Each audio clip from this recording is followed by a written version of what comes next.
दोस्तों जोहार, कैसे हैं आप सब। उम्मीद करते हैं अच्छे होंगे। एक बार फिर से आपका स्वागत है आपका अपना YouTube channel SK study journey में। आज हम लोग क्लास 6 की चैप्टर विद्युत धारा एवं परिपथ को पढ़ेंगे और इसको समझेंगे क्या है। और आप सबसे भी प्रार्थना है कि आप भी इस चैप्टर को कंसस होकर के पढ़ें और मेरी वीडियो को देखें। आपको कहीं पर भी कोई दुविधा नहीं रहेगी। आज हम लोग जानते हैं कि विद्युत विद्युत को हम लोग बिजली भी कहते हैं।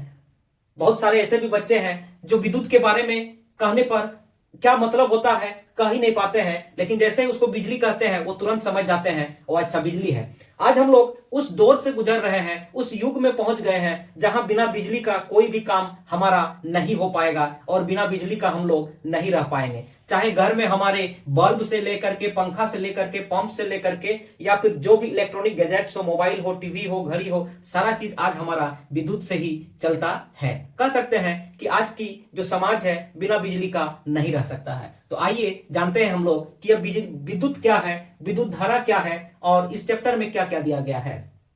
जैसे यहां पे लिखे हैं कि विद्युत बिजली क्या है। बिजली एक प्रकार का ऊर्जा है जो हमारे घरों के उपकरण यथा पंखा, पंप, बल्ब आदि को संचालित करता है। देखिए एक बात याद रखिएगा, आप हमेशा, आप कक्षा 6 में हैं और कक्षा 6 के लिए इतना ही डिफिनेशन काफी है। आप जैसे जैसे बड़ी क्लास में जाइएगा तो इस चैप्टर को बहुत विस्तारित रूप में पढ़िएगा या विस्तार से हम लोग पढ़ेंगे। तो बिजली क्या है? बिजली एक ऊर्जा का रूप है जो हमारे घर के उपकरण, चाहे बल्ब हो, पंखा हो, पंप हो आदि को संचालित करता है। अब यहां पे आता है विद्युत का धारा। अगर हम यहां पे कहें जल धारा या वायु धारा तो हम लोग तुरंत समझ जाते हैं कि जल धारा और वायु धारा क्या है। जब जल बहती है या कह सकते हैं प्रवाह होती है तो उसे हम लोग जल धारा कहते हैं। उसी तरह जब वायु बहती है या वायु प्रवाहित होती है तो उसे हम वायु धारा कहते हैं। तो ठीक इसी प्रकार विद्युत धारा भी क्या है? जब आवेशों के प्रवाह या कह सकते हैं विद्युत के प्रवाह को हम लोग विद्युत धारा कहते हैं। यहां आवेश इसीलिए लिखे हैं कि विद्युत जो है आवेश के रूप में ही प्रवाह होता है। आवेश क्या होता है इसकी जानकारी हम लोग अगले दिन अगले क्लास में करेंगे। तो विद्युत धारा क्या है? उम्मीद करते हैं आप समझ गए होंगे कि विद्युत के प्रवाह होने को ही हम लोग विद्युत धारा कहते हैं। अब दूसरा टर्म यहां पे आता है विद्युत सेल। विद्युत सेल आप अपने घरों में याद कीजिए, टॉर्च की बैटरी हो चाहे दीवार घड़ी की बैटरी हो आदि सब विद्युत सेल ही है। इस क्या होता है तो इसको हम लोग समझ लेते हैं। यह एक ऐसा उपकरण है जिससे रासायनिक अभिक्रिया द्वारा विद्युत उत्पन्न किया जाता है। इसके दो टर्मिनल होते हैं। एक टर्मिनल को हम लोग नेगेटिव टर्मिनल कहते हैं और एक टर्मिनल को हम लोग पॉजिटिव टर्मिनल कहते हैं और इस प्रकार का बैटरी होता है। बैटरी को ही हम लोग विद्युत सेल या सेल के नाम से जानते हैं। तो आप देख पाएंगे यहाँ पे कि यहाँ एक बैटरी का चित्र बनाए हुए हैं। इसी टाइप का बैटरी होता है। आजकल आधुनिक युग में तो गोल वाला बैटरी भी आया है या इस तरह का आयताकार बैटरी भी आया है, लेकिन सभी बैटरी में दो ही टर्मिनल होता है, एक नेगेटिव टर्मिनल और एक पॉजिटिव टर्मिनल। अब समझते हैं विद्युत परिपथ। यहां ध्यान रखिएगा परिपथ, ये परिपथ, विद्युत तो हम समझ रहे हैं लेकिन ये परिपथ क्या है? ये परिपथ जो शब्द है, दो शब्द मिलकर बना है यहाँ पे। पहला परि और प्लस पथ। हम लोग जानते हैं जैसे कि गणित में पढ़े हैं, परि का मतलब होता है चारों ओर और पथ का मतलब होता है रास्ता।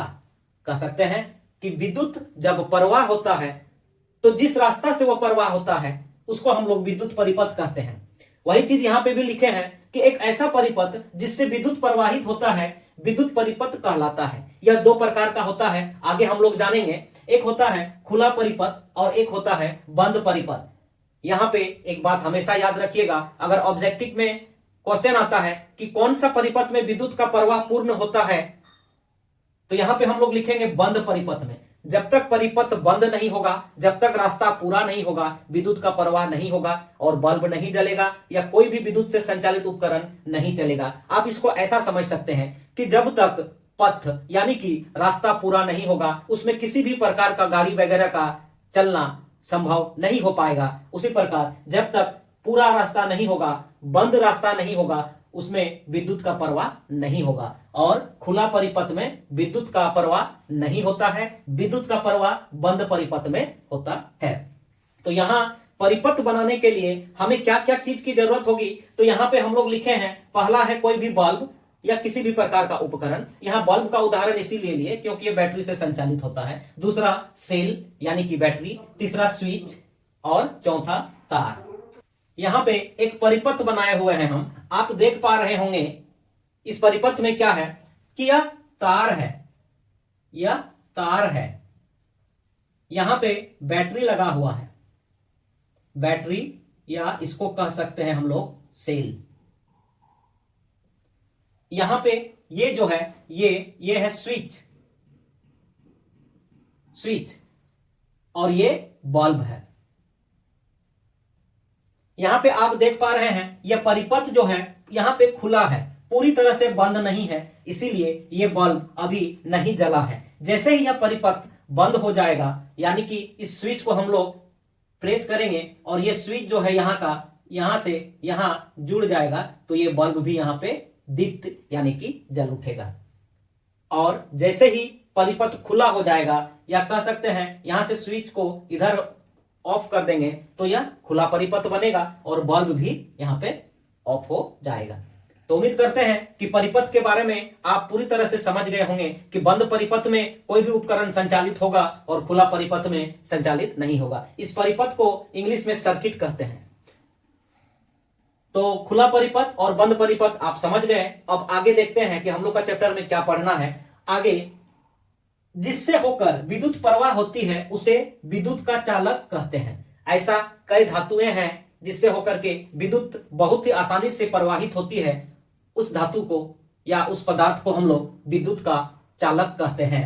और जिससे होकर विद्युत प्रवाह नहीं होता है उसे विद्युत का कुचालक कहते हैं। ऐसा पदार्थ जिससे होकर विद्युत प्रवाह नहीं होता है उसे हम लोग विद्युत का कुचालक कहते हैं। हम लोग का चैप्टर में यहां से यहां जो हम यहां पढ़ाएं इतना ही पढ़ना है कि विद्युत क्या है, विद्युत धारा क्या है, विद्युत सेल क्या है, विद्युत के चालक क्या है, विद्युत के कुचालक क्या है, विद्युत परिपथ क्या है, सारा का सारा यहां से यहां तक हम लिखे हुए हैं। इसको समझाए भी। तो क्लास 6 के लिए इतना ही हमें पढ़ना है। आप इसको ठीक ढंग से पढ़ लीजिएगा और इसको समझ लीजिएगा। कहीं कोई दिक्कत होगा तो आप कमेंट कीजिएगा, उसको दोबारा हम लोग समझाने का प्रयास करेंगे। तो आज की क्लास को हम लोग यहीं तक रहने देते हैं। एक बार फिर मिलते हैं एक नई क्लास में, नई चैप्टर में, नई जानकारी के साथ। तब तक आप लोग पढ़ते रहिए, स्वस्थ रहिए, खुश रहिए। धन्यवाद।